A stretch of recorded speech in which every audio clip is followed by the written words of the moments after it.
नाज़रीन, आज ख़वातीन का आलमी दिन है और उस हवाले से आज बड़ी गहमा गहमी है सोशल मीडिया पे भी और एक्चुअली ऑन ग्राउंड पे भी। तो मैंने और मेरी अहलिया शनीला सिकंदर ने मिल के ये फ़ैसला किया था कि हम यूट्यूब पे कभी कभार प्रोग्राम करेंगे घरेलू माहौल के नाम से। तो आज से बेहतर घरेलू माहौल के लिए क्या अच्छा मौका हो सकता है। तो सबसे पहले इनके ख़यालात जानते हैं कि भाई ख़वातीन के आलमी दिन पे ये क्या कहती हैं।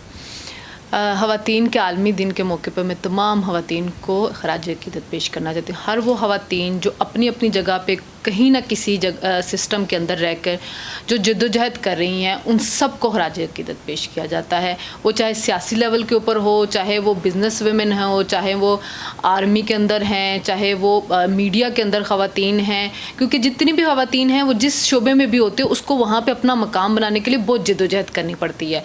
चूँकि हमारे सामने कुछ प्रोमिनेंट लोग होते हैं तो हम उनकी ज़्यादा बात कर लेते हैं, नहीं तो देखा जाए तो नीचे लेवल के ऊपर अगर कोई औरत बस के अंदर जो होस्टेस होती है उसको भी इस सोसाइटी का उतना ही मुकाबला करना पड़ता है जितना सियासत के अंदर किसी सियासी लीडर को करना पड़ता है। जैसे मरियम नवाज़ है, वो जिस तरह की पार्टी के अंदर कंजर्वेटिव पार्टी के अंदर आई है और जिस तरह उसने वो अपने पॉपुलर हो रही है और अपनी जगह बना रही है, इसी तरह सोसाइटी के अंदर बहुत सी ख़वातीन होती हैं जो अपने अपने शोबे में जगह बना रही होती है। चूँकि हमारे सामने नहीं होती हैं, वो प्रोमिनेंट नहीं होती, हमें उनके बारे में कुछ पता नहीं चलता। बल्कि इसमें ये कहना ज़्यादा मुनासिब होगा कि पाकिस्तान में सियासी जद्दोजहद जो रही उसमें जो मुश्किल काम है, जो मुश्किल स्टांस है, वो हमेशा ख़वातीन ने उठाया। आपको पता ही होगा हाँ। फातिमा जिन्ना ने अयूब खान एक डिक्टेटर थे उसके ख़िलाफ़ कितनी ज़बरदस्त कैंपेन की थी और क्या क्या तोहमतें लगी थी। बेनज़ीर भुट्टो और नुसरत भुट्टो की ज़िया-उल-हक के ख़िलाफ़ जो जद्दोजहद थी वो भी सब जानते हैं। फिर कुलसूम नवाज़ की मुशर्रफ के ख़िलाफ़ जो जद्दोजहद थी वो हम सबके सामने, और आज मरियम नवाज़ की जो जद्दोजहद है वो भी सबके सामने है कि जिस तरह जिस जुर्रत और बहादुरी के साथ वो इस सिस्टम को ललकार रही हैं, आपको उनकी पार्टी के जो मर्द लीडरान हैं वो भी नज़र नहीं आ रहे। जिस तरह वो खुल के बोल रही हैं, PDM का एक प्लेटफॉर्म बना हुआ है जिसके अंदर सारी पार्टियां शामिल है, लेकिन जो मरियम नवाज़ का स्टांस है, जिस तरह मरियम नवाज़ खुल के बोल रही है, जिस तरह वो अपने फादर की लेगेसी को लेकर चले, बल्कि मेरे ख्याल में नवाज शरीफ भी इतना कभी फ्रंट फुट पे आके नहीं खेले थे अपने सियासत के इब्तदा में जिस तरह कि मरियम नवाज़ आके कर रही है।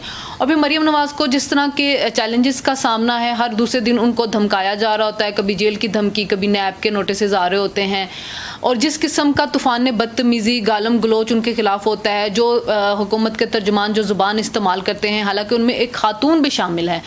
और मतलब हम लोग हमेशा बात तो करते हैं कि मर्दों की सोसाइटी में ख़वातीन को हुकूक नहीं मिले, लेकिन हमें औरत भी दुश्मन होती है, उसकी भी हमें बात करनी चाहिए। ये देखें मरियम नवाज़ की जो आपने बात की ना, उन्होंने बहुत जगह फ़ाइट आउट किया है। सबसे पहले तो उन्होंने इस्टेब्लिशमेंट के ख़िलाफ़ फ़ाइट की और वो फ़ाइट कोई सहल नहीं थी, बड़ी मुश्किल फ़ाइट थी और जो बड़े बड़े लीडरान हैं उससे कतराते थे।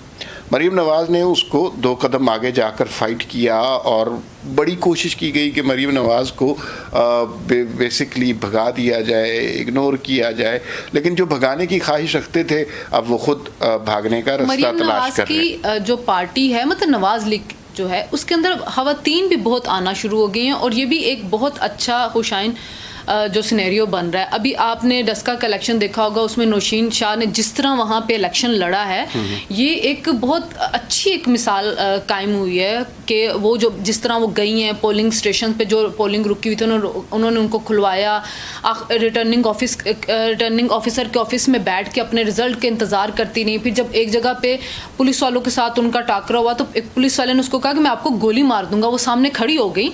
ये बात मीडिया पे नहीं आई, लेकिन वहाँ पे रिपोर्ट करने वाले लोगों ने बताया कि उन्होंने कहा मुझे मारो गोली, मैं यहाँ पे खड़ी हूँ, मैं नहीं जाऊँगी, मैं पोलिंग जो है वो खुलवाऊँगी और वोट डलवाऊँगी, आपने जिस गोली मारनी है तो मुझे मारें। अच्छा, इस तरह के वाक़े से मुझे एक और ख़ातून याद आती हैं जिनकी दिलेरी और बहादुरी का उस तरह जिक्र नहीं हुआ जिस तरह इस समाज में होना चाहिए था।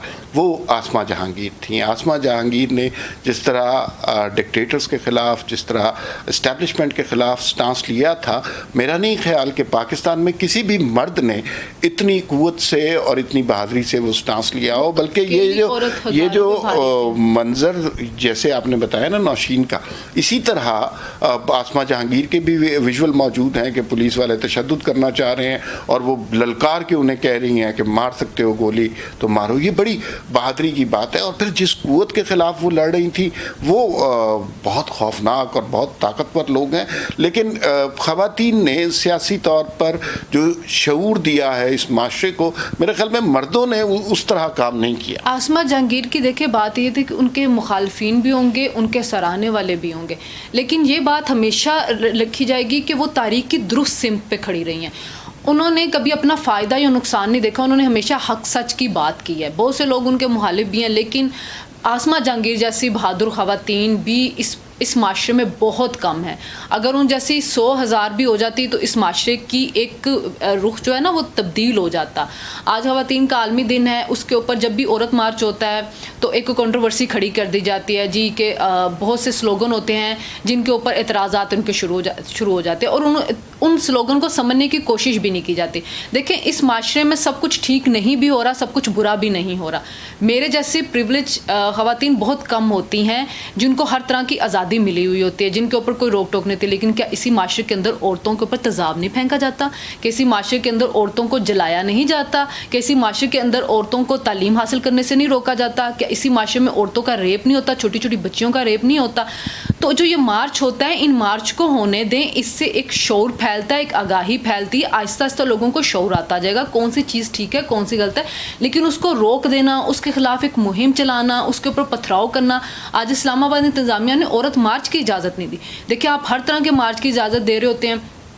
कुछ पिछले 2 दिन पहले पार्लियामेंटेरियंस जो नवाज लीग के थे वो खिताब कर रहे थे पार्लियामेंट लॉजेस के सामने। वहाँ पे आपने कुछ एक जमात के वर्कर्स को तो आने दिया, उनको बदतमीज़ी करने दी, लेकिन आज एक पीसफुल मार्च जो है उसकी आप इजाज़त नहीं दे रहे। तो ये दोगलाना जो रवैया इसको छोड़ देना चाहिए। औरतों से नहीं डरें, औरतों से ना डरें। अच्छा, बात ये है औरत मार्च के ख़िलाफ़ जो कंट्रोवर्सी डेवलप की गई है वो बुनियादी तौर पर एक नारे की वजह से डेवलप की गई है और वो नारा है मेरा जिस्म मेरी मर्ज़ी।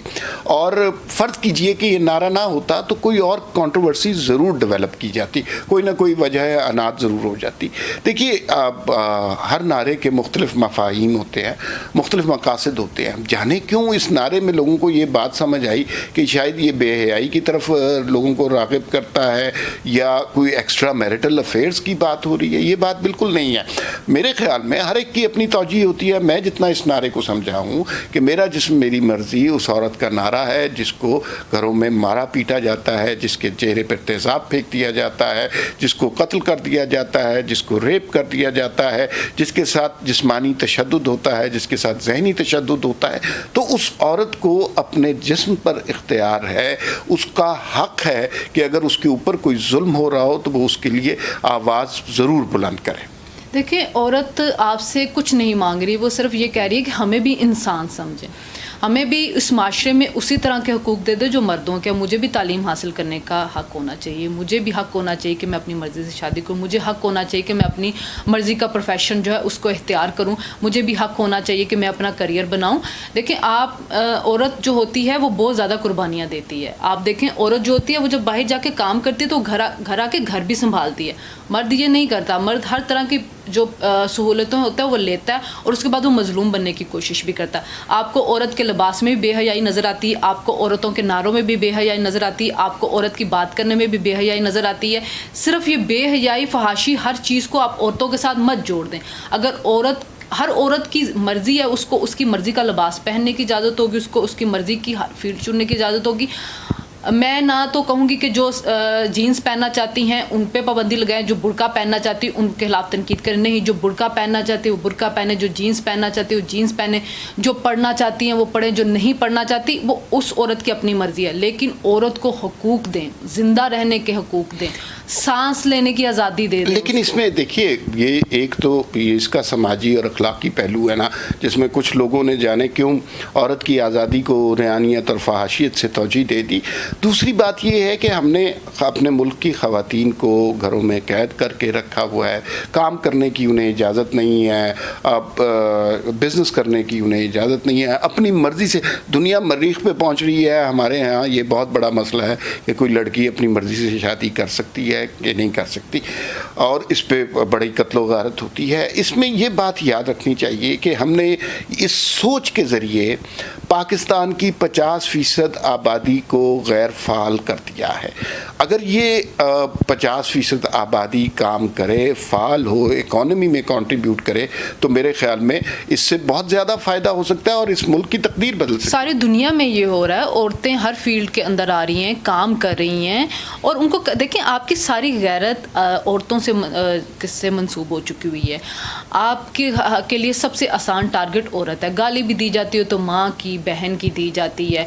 अभी उस दिन जब पार्लियामेंट लाउंजेस के बाहर जो हुआ तो मरियम औरंगज़ेब के ऊपर हमला किया गया क्योंकि आसान टारगेट थी। जब आपने मुसद्दिक मलिक पे और हकान अब्बासी पे किया तो आपको उसका जवाब भी मिला, क्योंकि आपके लिए हमेशा आसान टारगेट जो होती है औरत होती है। आप नवाज़ लीग में जब आते हैं तो आपके लिए सबसे आसान टारगेट है मरियम नवाज़ को, उसको गाली दे दो, उसके खिलाफ कैंपेन चला लो, उसके बारे में जो बुरा अल्फाज आप इस्तेमाल कर सकते हैं आप वो कर लो। मुखालिफ पार्टी जो होता है वो इमरान की बेगमात के ऊपर चले जाते हैं। तो आसान टारगेट हमेशा औरतें ही रहती, औरतों के ऊपर करते। अगर आपने लड़ना है तो जाएं फिर जाके इस माशरे के मर्दों के साथ लड़ें।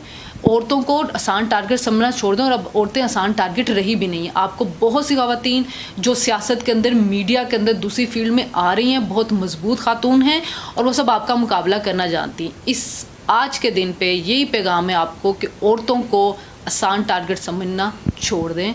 औरतें बहुत ताकतवर भी हैं और औरतें अपना हक लेना जानती भी हैं। अगर नहीं आप देंगे तो फिर आपसे छीन भी लिया जाएगा, और आपको पता है कि छीना भी कैसे जाता है। और आपने डिक्टेटरों के सामने औरतों को डटते हुए भी देख लिया, तो इससे ये आपकी जो भूल है कि औरत जो होती है कमज़ोर होती है, कमज़ोर नहीं रहती। आप उसको जितना दबाएंगे तो जब फिर वो वापस आएगी तो वो फिर बहुत ताकत के साथ आती है। बेसिकली आज के इस वीलॉग का मकसद ये था कि हमने अपनी निस्फ आबादी को एक ऐसा मखलूक तस्वुर किया है जिनको ना सांस लेने की आज़ादी है, ना अपनी मर्ज़ी से शादी करने की आज़ादी है, ना तालीम हासिल करने की आज़ादी है, ना उन्हें जॉब करने की इजाज़त है, ना इकॉनमी में कंट्रीब्यूट करने की इजाज़त है। ये एक ख़ास तरह की सोच है। इस सोच को तब्दील करना चाहिए और हमें पता चलेगा कि ये बात सिर्फ अखलाकी तौर पे ही मनफियत बख्श नहीं है, समाजी तौर पर भी और माशी तौर पे भी इसके बहुत दूररस और बेहतर नताइज मुल्क के लिए हो सकते हैं। फिर आपसे मुलाकात होगी। खुदा हाफिज़।